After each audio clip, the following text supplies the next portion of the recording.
नमस्ते। कभी सोचा है कि किसी के बड़प्पन या महानता की असली पहचान क्या होती है?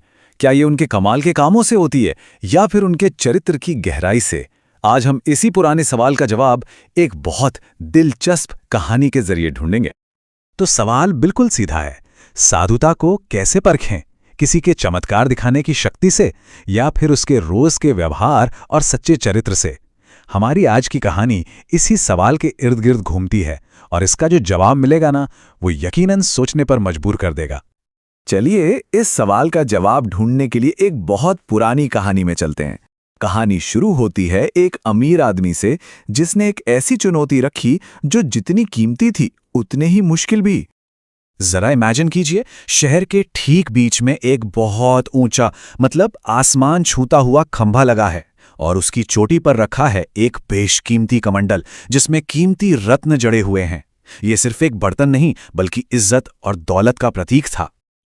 और इनाम भी कोई छोटा मोटा नहीं था। जो भी उसे उतार लाता उससे वो कीमती कमंडल तो मिलता ही, साथ में ढेर सारी दौलत भी मिलती। जाहिर सी बात है, इस चुनौती ने दूर दूर के लोगों का ध्यान अपनी तरफ खींच लिया था। अब ये चुनौती इतनी मुश्किल थी कि पूछिए मत। बड़े बड़े ज्ञानी, तपस्वी, साधु सबने कोशिश की लेकिन कोई कामयाब नहीं हो पाया। अरे भाई, उनकी साधना तो आध्यात्मिक थी, शारीरिक नहीं, और इस काम के लिए चाहिए था जबरदस्त शारीरिक कौशल। और तभी कहानी में एंट्री होती है एक ऐसे इंसान की जिसके बारे में किसी ने सोचा भी नहीं था। एक नट भिक्षु जिसका नाम था कश्यप। अब ये नट भिक्षु कौन था? देखिए, कश्यप असल में भिक्षु बनने से पहले एक नट था, मतलब एक एक्रोबैट जो रस्सी पर चलने जैसे करतब दिखाता था। तो उसका ये जो कौशल था ना, वो किसी साधना से नहीं बल्कि उसके पुराने पेशे से आया था। ये बात कहानी के लिए बहुत जरूरी है। और फिर कश्यप ने वो कर दिखाया जो सबको नामुमकिन लग रहा था।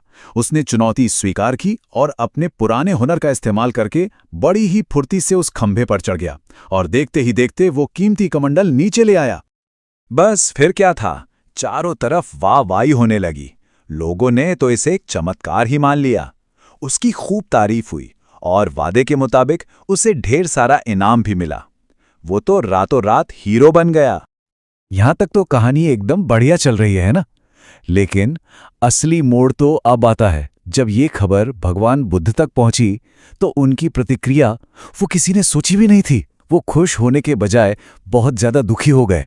उन्होंने अपने सभी शिष्यों को इकट्ठा किया और एक बहुत सख्त नियम बनाया। उन्होंने कहा, आज के बाद कोई भी भिक्षु पैसों या शोहरत के लिए ऐसे करतब नहीं दिखाएगा और उन लोगों से कभी भिक्षा नहीं लेगा जो किसी साधु को उसके चरित्र से नहीं बल्कि उसके चमत्कार से बड़ा मानते हैं। ये एक बहुत ही गहरा संदेश था। तो आखिर बुद्ध इतने दुखी क्यों हुए? बस यहीं पर इस कहानी का असली मतलब छिपा है। ये टकराव है चमत्कार और चरित्र के बीच, दिखावे और असलियत के बीच। तो देखिए, यहां दो बातें हैं।